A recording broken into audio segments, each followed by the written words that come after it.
Part 6 of the Astral Plane by C.W. Leadbeater. Phenomena. Though in the course of this paper various superphysical phenomena have been mentioned and to some extent explained, it will perhaps before concluding be desirable so far to recapitulate as to give a list of those which are most frequently met with by the student of these subjects, and to show by which of the agencies we have attempted to describe they are usually caused. The resources of the astral world, however, are so varied that almost any phenomenon with which we are acquainted can be produced in several different ways, so that it is only possible to lay down general rules in the matter. Apparitions or ghosts furnish a very good instance of the remark just made, for in the loose manner in which the words are ordinarily used, they may stand for almost any inhabitant of the astral plane. Of course, psychically developed people are constantly seeing such things, but for an ordinary person to see a ghost, as the common expression runs, one of two things must happen. Either that ghost must materialize, or that person must have a temporary flash of psychic perception. But for the fact that neither of these events is a common one, ghosts would be met with in our streets as frequently as living people. Churchyard ghosts. If the ghost is seen hovering about a grave, it is probably the etheric shell of a newly buried person, though it may be the astral body of a living man haunting in sleep the tomb of a friend. Or again, it may be a materialized thought form, that is, an artificial elemental created by the energy with which a man thinks of himself as present in that particular spot. These varieties would be easily distinguishable one from the other by anyone accustomed to use astral vision, but an unpractised person would be quite likely to call them all, vaguely, ghosts. Apparitions at the time of death are by no means uncommon, and are very often really visits paid by the astral form of the dying man just before what we elect to call the moment of dissolution,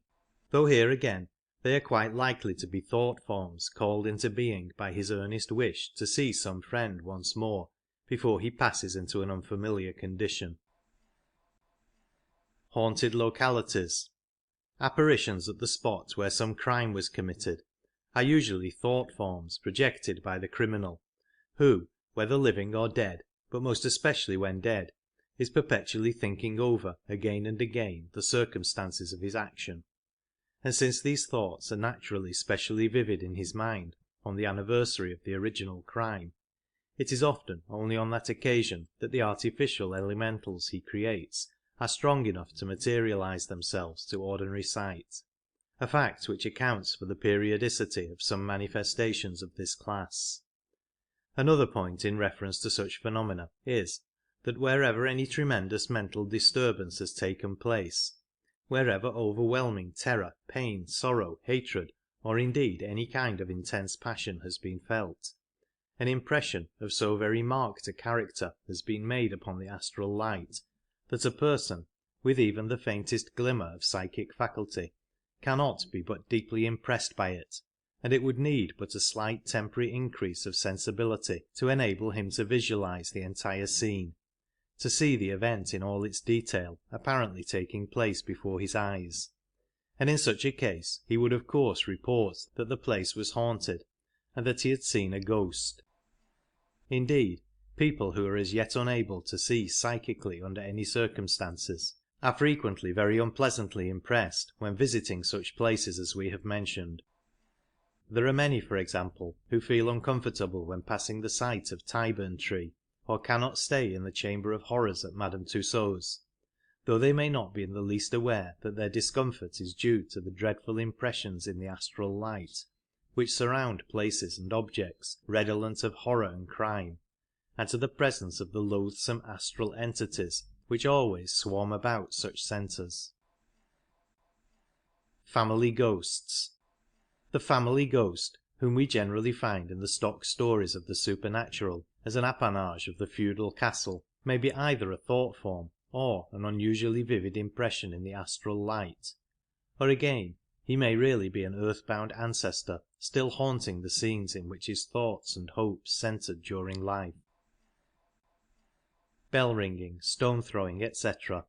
Another class of hauntings, which take the form of bell ringing, stone throwing, or the breaking of crockery, has already been referred to, and is almost invariably the work of elemental forces, either set blindly in motion by the clumsy efforts of an ignorant person trying to attract the attention of his surviving friends, or intentionally employed by some childishly mischievous nature spirit. The nature spirits are also responsible for whatever of truth there may be in all the strange fairy stories which are so common in certain parts of the country. Sometimes a temporary accession of clairvoyance, which is by no means uncommon among the inhabitants of lonely mountainous regions, enables some belated wayfarer to watch their joyous gambols. Sometimes strange tricks are played upon some terrified victim, and a glamour is cast over him, making him, for example, see houses and people where he knows none really exist. And this is frequently no mere momentary delusion, for a man will sometimes go through quite a long series of imaginary but most striking adventures, and then suddenly find that all his brilliant surroundings have vanished in a moment, leaving him standing in some lonely valley or on some windswept plain. On the other hand, it is by no means safe to accept as founded on fact all the popular legends on the subject, for the grossest superstition is often mingled with the theories of the peasantry about these beings, as was shown by a recent terrible murder case in Ireland. To the same entities must be attributed a large portion of what are called physical phenomena at spiritualistic seances. Indeed, many a seance has been given entirely by these mischievous creatures, and such a performance might easily include many very striking items, such as the answering of questions and delivery of pretended messages by raps or tilts, the exhibition of spirit lights, the apport of objects from a distance, the reading of thoughts which were in the mind of any person present, the precipitation of writings or drawings, and even materializations. In fact, the nature spirits alone, if any of them happen to be disposed to take the trouble, could give a seance equal to the most wonderful of which we read. For though there may be certain phenomena which they would not find it easy to reproduce, their marvellous power of glamour would enable them without difficulty to persuade the entire circle that these phenomena also had duly occurred, unless indeed there were present a trained observer who understood their arts and knew how to defeat them. As a general rule, whenever silly tricks or practical jokes are played at a seance, we may infer the presence either of low-class nature spirits, or of human beings who were of a sufficiently degraded type to find pleasure in such idiotic performances during life. Communicating entities. As to the entities who may communicate at a seance, or may obsess and speak through an entranced medium, their name is simply legion. There is hardly a single class among all the varied inhabitants of the astral plane from whose ranks they may not be drawn, though after the explanations given it will be readily understood that the chances are very much against their coming from a high one. A manifesting spirit may be exactly what it professes to be, but on the whole the probabilities are that it is nothing of the kind, and for the ordinary sitter there is absolutely no means of distinguishing the true from the false, since the extent to which a being having all the resources of the astral plane at his command can delude a person on the physical plane is so great that no reliance can be placed even on what seems the most convincing proof. If something manifests which announces itself as a man's long-lost brother, he can have no certainty that its claim is a just one. If it tells him of some fact known only to that brother and to himself, he remains unconvinced, for he knows that it might easily have read the information from his own mind or from his surroundings in the astral light. Even if it goes still further and tells him something connected with his brother, of which he himself is unaware, but which he afterwards verifies, he still realizes that even this may have been read from the astral record, or that what he sees before him may be only the shade of his brother, and so possess his memory without in any way being himself. It is not for one moment denied that the important communications have sometimes been made at seances by entities who in such cases have been precisely what they said they were. All that is claimed is that it is quite impossible for the ordinary person who visits a seance ever to be certain that he is not being cruelly deceived in one or other of half a dozen different ways. There have been a few cases in which members of the lodge of occultists, referred to above as originating the spiritualistic movement, have themselves given, through a medium, a series of valuable teachings on deeply interesting subjects. But this has invariably been at strictly private family seances, not at public performances for which money has been paid. Astral resources.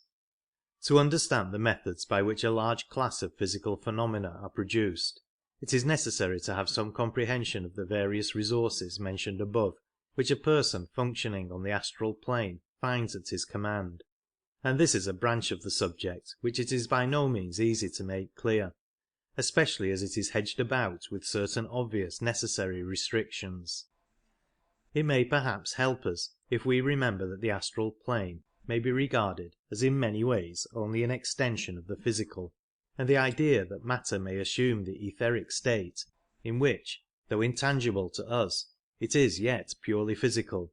may serve to show us how the one melts into the other.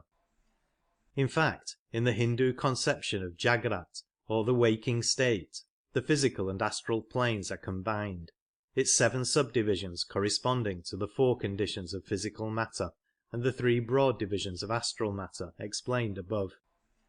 With this thought in our minds, it is easy to move a step further and grasp the idea that astral vision, or rather astral perception, may, from one point of view, be defined as the capability of receiving an enormously increased number of different sets of vibrations. In our physical bodies, one small set of slow vibrations is perceptible to us as sound. Another small set of much more rapid vibrations affects us as light, and again another set as electric action. But there are immense numbers of intermediate vibrations which produce no result which our physical senses can cognize at all. Now it will be readily seen that if all, or even some only, of these intermediates, with all the complications producible by differences of wavelength, are perceptible on the astral plane, our comprehension of nature might be very greatly increased on that level, and we might be able to acquire much information which is now hidden from us. Clairvoyance. It is admitted that some of these pass through solid matter with perfect ease, so that this enables us to account scientifically for some of the peculiarities of astral vision, though those minds to which the theory of the 4th dimension commends itself find in it a neater and more complete explanation. It is clear that the mere possession of this astral vision by a being would at once account for his capability to produce many results that seem very wonderful to us, such for example as the reading of a passage from a closed book. And when we remember furthermore that this faculty includes the power of thought reading to the fullest extent, and also, when combined with the knowledge of the projection of currents in the astral light, that of observing a desired object in almost any part of the world, we see that a good many of the phenomena of clairvoyance are explicable even without rising above this level. Of course, true, trained and absolutely reliable clairvoyance calls into operation an entirely different set of faculties, but as these belong to a higher plane than the astral, they form no part of our present subject. Prevision and second sight. The faculty of accurate prevision again appertains altogether to that higher plane, yet flashes or reflections of it frequently show themselves to purely astral sight, more especially among simple-minded people who live under suitable conditions, what is called second sight among the Highlanders of Scotland being a well-known example.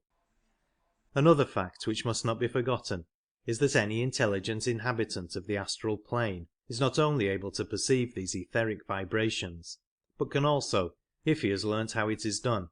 adapt them to his own ends or himself set them in motion. Astral forces. It will be readily understood that superphysical forces, and the methods of managing them, are not subjects about which much can be written for publication at present, though there is reason to suppose that it may not be very long before, at any rate, some applications of one or two of them come to be known to the world at large.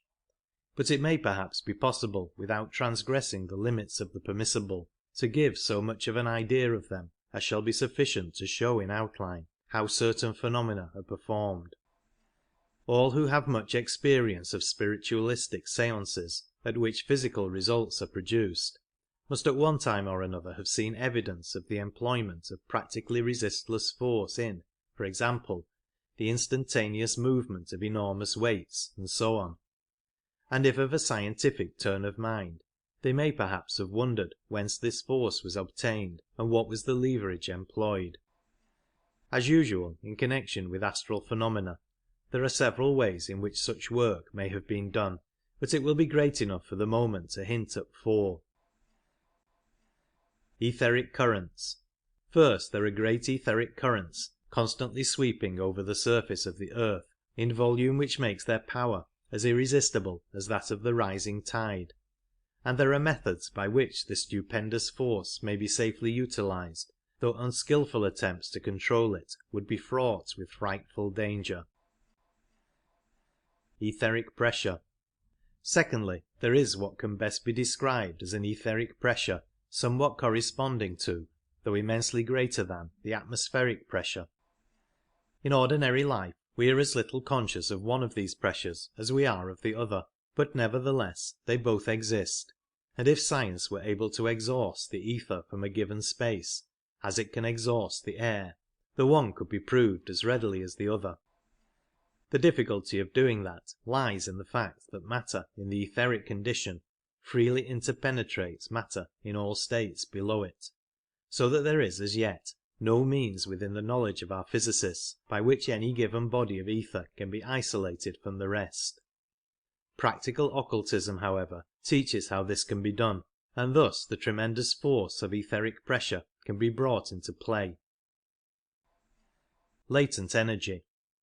Thirdly, there is a vast store of potential energy which has become dormant in matter during the involution of the subtle into the gross, and by changing the condition of the matter some of this may be liberated and utilized, somewhat as latent energy in the form of heat may be liberated by a change in the condition of visible matter. Sympathetic vibration. Fourthly, many striking results, both great and small, may be produced by an extension of a principle which may be described as that of sympathetic vibration. Illustrations taken from the physical plane seem generally to misrepresent rather than elucidate astral phenomena, because they can never be more than partially applicable. But the recollection of two simple facts of ordinary life may help to make this important branch of our subject clearer, if we are careful not to push the analogy further than it will hold good.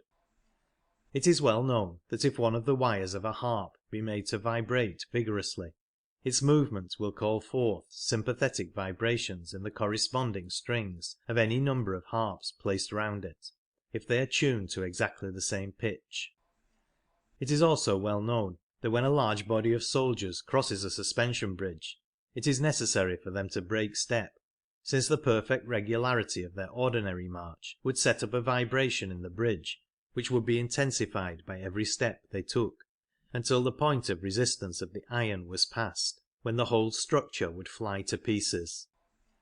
With these two analogies in our minds, never forgetting that they are only partial ones, it may seem more comprehensible that one who knows exactly at what rate to start his vibrations, knows, so to speak, the keynote of the class of matter he wishes to affect, should be able, by sounding that keynote, to call forth an immense number of sympathetic vibrations. When this is done on the physical plane, no additional energy is developed, but on the astral plane there is this difference, that the matter with which we are dealing is far less inert, and so, when called into action by these sympathetic vibrations, it adds its own living force to the original impulse, which may thus be multiplied manyfold. And then, by further rhythmic repetition of the original impulse, as in the case of the soldiers marching over the bridge, the vibrations may be so intensified that the result is out of all apparent proportion to the cause. Indeed, it may be said that there is scarcely any limit to the conceivable achievements of this force in the hands of a great adept who fully comprehends its possibilities. For the very building of the universe itself was but the result of the vibrations set up by the spoken word. Mantras. The class of mantras or spells which produce their result not by controlling some elemental, but merely by the repetition of certain sounds, also depend for their efficacy upon this action of sympathetic vibration. Disintegration. The phenomenon of disintegration also may be brought about by the action of extremely rapid vibrations, which overcome the cohesion of the molecules of the object operated upon. A still higher rate of vibrations of a somewhat different type will separate these molecules into their constituent atoms. A body reduced by these means to the etheric condition can be moved by an astral current from one place to another with very great rapidity, and the moment that the force which has been exerted to put it into that condition is withdrawn,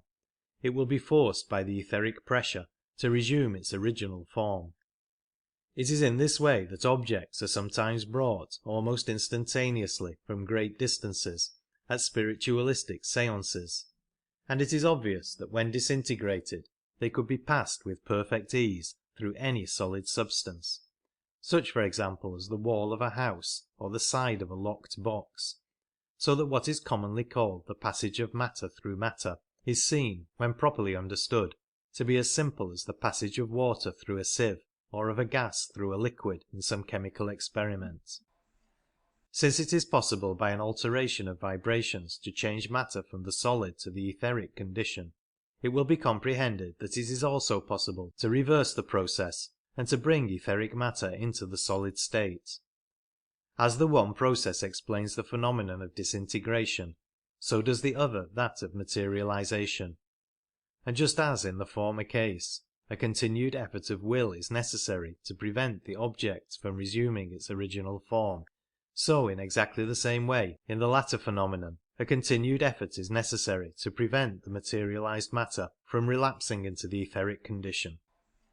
In the materialization seen at an ordinary seance, such matter as may be required is borrowed as far as possible from the medium's etheric double,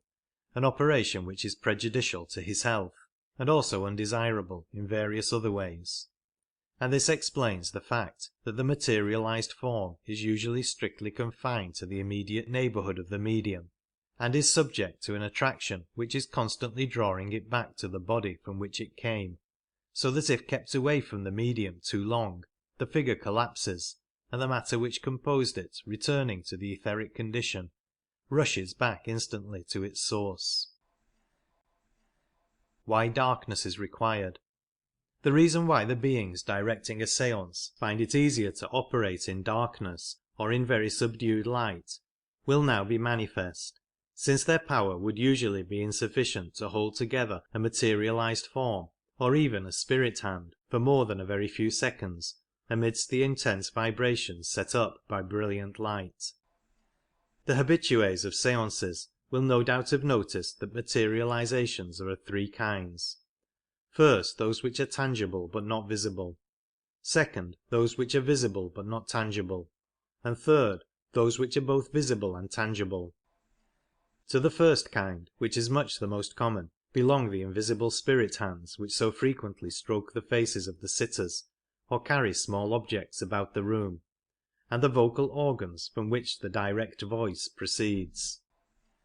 In this case, an order of matter is being used which can neither reflect nor obstruct light, but which is capable, under certain conditions, of setting up vibrations in the atmosphere which affect us as sound. Spirit photographs. A variation of this class is that kind of partial materialization which, though incapable of reflecting any light that we can see, is yet able to affect some of the ultraviolet rays, and can therefore make a more or less definite impression upon the camera, and so provide us with what are known as spirit photographs. When there is not sufficient power available to produce a perfect materialization, we sometimes get the vaporous looking form which constitutes our second class,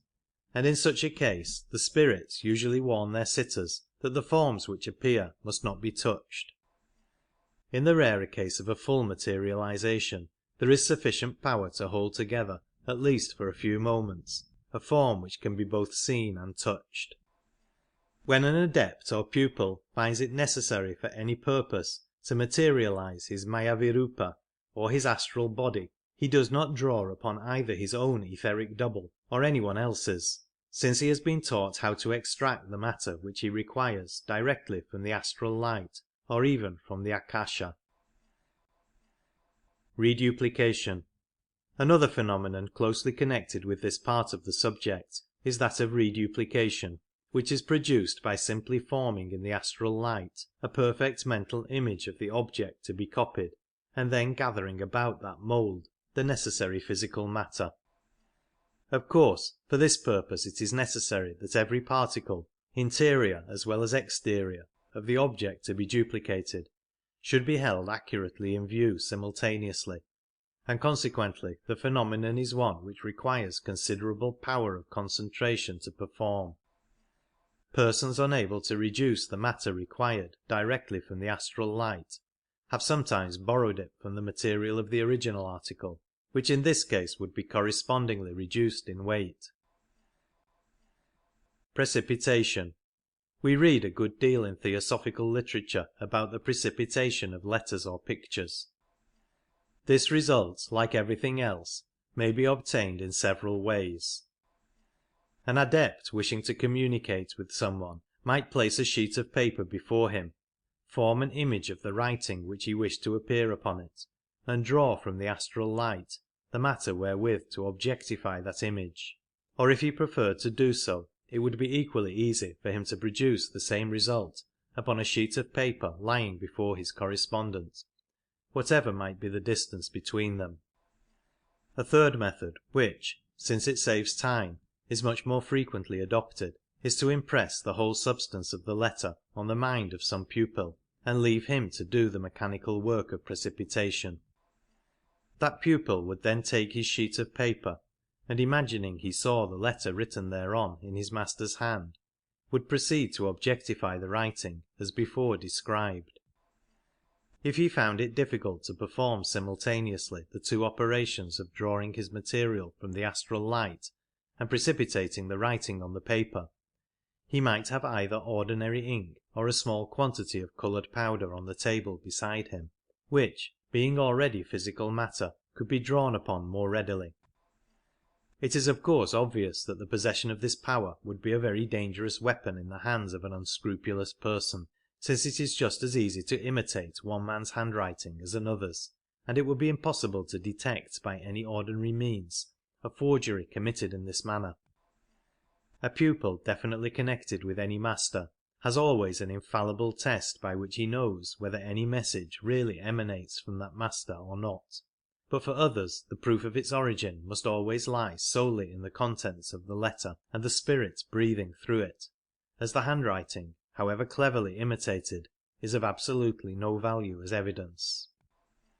As to speed, a pupil new to the work of precipitation would probably be able to image only a few words at a time, and would, therefore, get on hardly more rapidly than if he wrote his letter in the ordinary way, but a more experienced individual who could visualize a whole page, or perhaps the entire letter at once, would get through his work with greater facility. It is in this manner that quite long letters are sometimes produced in a few seconds at a seance.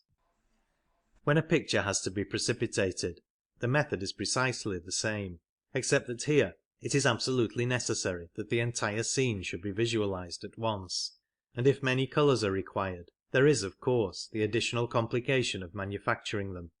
keeping them separate, and reproducing accurately the exact tints of the scene to be represented. Evidently there is scope here for the exercise of the artistic faculty, and it must not be supposed that every inhabitant of the astral plane could by this method produce an equally good picture. A man who had been a great artist in life, and had therefore learnt how to see and what to look for, would certainly be very much more successful than the ordinary person if he attempted precipitation when on the astral plane after death. Slate writing. The slate writing, for the production of which under test conditions some of the greatest mediums have been so famous, is sometimes produced by precipitation. though more frequently the fragment of pencil enclosed between the slates is guided by a spirit hand, of which only just the tiny points sufficient to grasp it are materialized. Levitation, an occurrence which occasionally takes place at seances, and more frequently among Eastern yogis, is what is called levitation, that is, the floating of a human body in the air. No doubt when this takes place in the case of a medium, he is often simply upborne by spirit hands,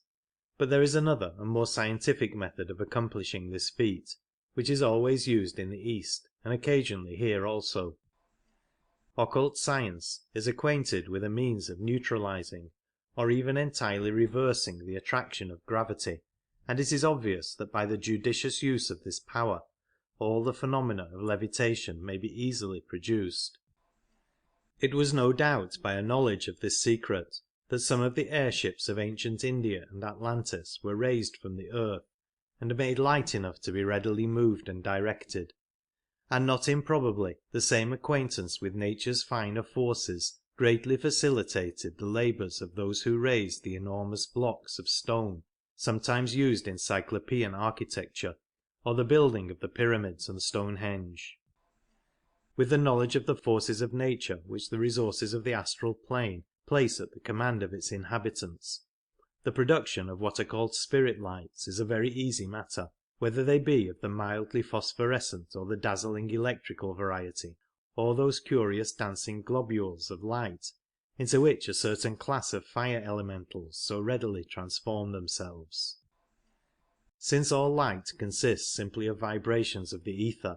it is obvious that anyone who knows how to set up these vibrations can readily produce any kind of light that he wishes. It is by the aid of the etheric elemental essence also that the remarkable feat of handling fire unharmed is generally performed, though there are, as usual, other ways in which it can be done. The thinnest layer of etheric substance can be so manipulated as to be absolutely impervious to heat, and when the hand of a medium or sitter is covered with this, he may pick up burning coal or red-hot iron with perfect safety. Transmutation. Most of the occurrences of the seance room have now been referred to, but there are one or two of the rarer phenomena of the outer world which must not be left quite without mention in our list. The transmutation of metals is commonly supposed to be a mere dream of the medieval alchemists, and no doubt in most cases the description of the phenomenon was merely a symbol of the purification of the soul. Yet there seems to be some evidence that it was really accomplished by them on several occasions, and there are petty magicians in the East who profess to do it under test conditions even now. Be that as it may, it is evident that since the ultimate atom is one and the same in all substances, and it is only the methods of its combination that differ, anyone who possessed the power of reducing a piece of metal to the atomic condition and of rearranging its atoms in some other form would have no difficulty in effecting transmutation to any extent that he wished. Repercussion. The principle of sympathetic vibration mentioned above also provides the explanation of that strange and little known phenomenon called repercussion, by means of which any injury done to, or any mark made upon, the astral body in the course of its wanderings will be reproduced in the physical body. We find traces of this in some of the evidence given at trials for witchcraft in the Middle Ages, in which it is not infrequently stated that some wound given to the witch when in the form of a dog or a wolf was found to have appeared in the corresponding part of her human body. The same strange law has sometimes led to an entirely unjust accusation of fraud against a medium, because, for example, some colouring matter rubbed upon the hand of a materialized spirit was afterwards found upon his hand, the explanation being that in that case, as so often happens, the spirit was simply the medium's astral body, or perhaps even his etheric double, forced by the guiding influences to take some form other than his own. In fact, the astral and physical bodies are so intimately connected that it is impossible to touch the keynote of one without immediately setting up exactly corresponding vibrations in the other. Conclusion. It is hoped that any reader who has been sufficiently interested to follow this treatise thus far may by this time have a general idea of the astral plane and its possibilities, such as will enable him to understand and fit into their proper places in its scheme any facts in connection with it which he may pick up in his reading. Though only the roughest sketch has been given of a very great subject, enough has perhaps been said to show the extreme importance of astral perception in the study of biology, physics, chemistry, astronomy, medicine, and history, and the great impulse which might be given by its development to all these sciences. Yet its attainment should never be regarded as an end in itself, since any means adopted with that object in view would inevitably lead to what is called in the East the Laukika method of development, a system by which certain psychic powers are indeed acquired, but only for the present personality, and since their acquisition is surrounded by no safeguards, the student is extremely likely to misuse them.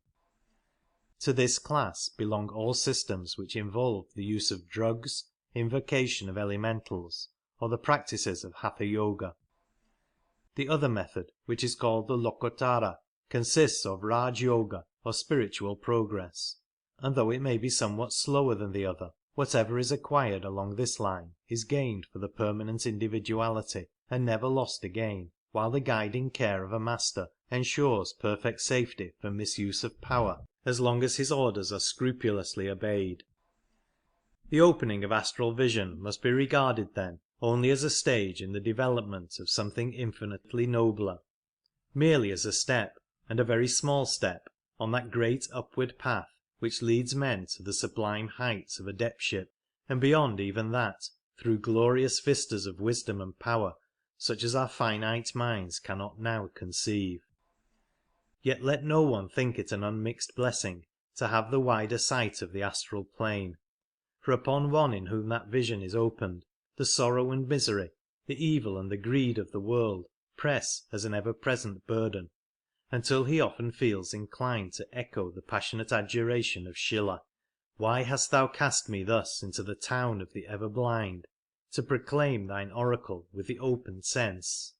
Take back this sad clear-sightedness, take from mine eyes this cruel light, give me back my blindness, the happy darkness of my senses, take back thy dreadful gift." This feeling is perhaps not an unnatural one in the earlier stages of the path, yet higher sight and deeper knowledge soon bring to the student the perfect certainty that all things are working together for the eventual good of all, that, hour after hour, like an opening flower, shall truth after truth expand, for the sun may pale and the stars may fail, but the law of good shall stand. Its splendour glows and its influence grows, as nature's slow work appears, from the zoophytes small to the lords of all, through kalpas and crores of years. End of The Astral Plane by C. W. Leadbeater. Read by Phil Benson.